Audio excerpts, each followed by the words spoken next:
చెందిన రేవణ్ లెక్క ఈరోజు గణపురం నియోజకవర్గం ప్రజలు చీకొడుతా ఉన్నారు. ఈ రకంగా గణపురం నియోజకవర్గం ఉన్నది. రేవంత్ రెడ్డి సంకల జోరిన నువ్వు అభివృద్ధి కోసం నేను కాంగ్రెస్ పోయినన్నావు.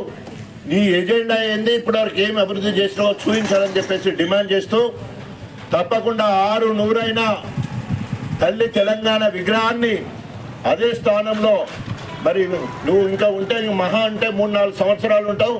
అటు తర్వాత వచ్చేది మేమే మళ్ళీ బీఆర్ఎస్ ప్రభుత్వం వస్తుంది. తప్పకుండా అనుకున్న స్థలంలో మళ్ళీ అది పెడతాం. మా కేటీ రామారావు గారు చెప్పినట్టు అవసరమైతే నీ రాజీవ్ గాంధీ నీకు బాగా ఇష్టమైతే నీ గాంధీ భవన్లో విగ్రహం మర్యాదపూర్వక లాంఛనాలతో తీసుకుపోయి అట్లా పెడదాం. అవసరమైతే ఉంటే తెలంగాణ ఆత్మగౌరవానికి రాజీవ్ గాంధీకి సంబంధం ఏంటి? ఇక్కడ ఏమన్నా ఉంటే తెలంగాణ ఉద్యమకారులు తెలంగాణకు స్ఫూర్తినిచ్చే తల్లి తెలంగాణ విగ్రహాన్ని పెట్టాల్సిన అవసరం ఉంది.